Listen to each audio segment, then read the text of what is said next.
देवों के देव महादेव को त्रिदेवों में सर्वश्रेष्ठ माना जाता है। वे सृष्टि के संहारक और जगत पिता दोनों हैं। भगवान शिव को भगवान विष्णु का परम भक्त भी कहा जाता है।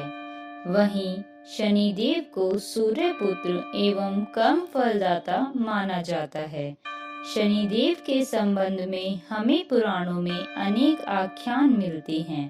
शनिदेव को अपने ही पिता सूर्यदेव द्वारा क्रूरतापूर्ण दृष्टि एवं मंदगामी ग्रह होने का श्राप मिला था।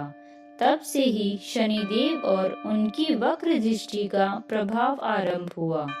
कहा जाता है कि शनिदेव की वक्र दृष्टि से आज तक ना तो देव बच पाए हैं और ना ही दानव।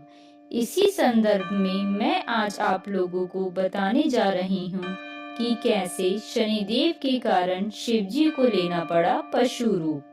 एक बार शनिदेव भगवान शिव के पास कैलाश पर्वत पर आए। शनिदेव ने भगवान शिव को हाथ जोड़कर प्रणाम किया।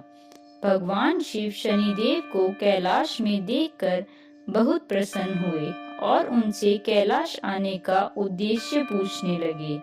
शनिदेव ने कहा, हे प्रभु, कल मैं आपकी राशि पर आने वाला हूँ, अर्थात मेरी वक्र दृष्टि आप पर पड़ने वाली है।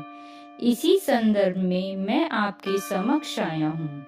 भगवान शिव शनिदेव की बात सुनकर कुछ अचंभित हो गए और उनसे पूछने लगे कि हे शनि, आप कितने समय के लिए मेरी राशि में विद्यमान रहेंगे? शनिदेव बोले, प्रभु, मैं केवल सवा प्रहर के लिए ही आप पर अपनी वक्र दृष्टि रखूंगा।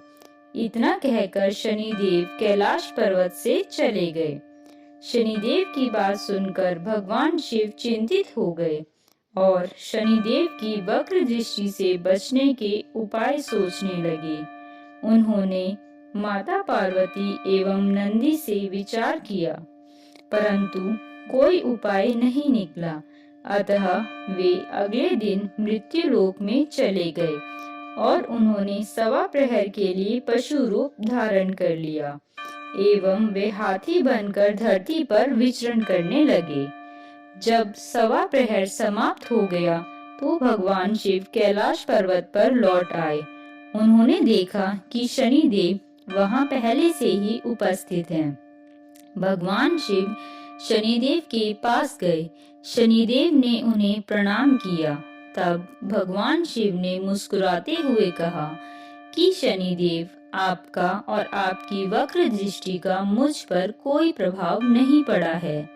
शनिदेव बोले, हे भगवान, मेरी दृष्टि से आज तक इस संसार में कोई भी नहीं बच पाया है, अतः आप भी मेरी दृष्टि से नहीं बच पाए हैं। भगवान शिव आश्चर्यचकित होकर शनिदेव से पूछने लगे कि इसका क्या तात्पर्य है। शनिदेव बोले, प्रभु, आपको मेरी ही वक्र दृष्टि के कारण कैलाश और देव योनि को छोड़कर मृत्यु लोक जाना पड़ा और सवा प्रहर तक पशु योनि में प्रवेश कर पशु की भांति विचरण करना पड़ा। इस प्रकार मेरी कुदृष्टि आप पर पड़ गई और आप इसके पात्र बन गए। अतः शनिदेव की वक्र दृष्टि के कारण ही भगवान शिव को लेना पड़ा था पशु रूप।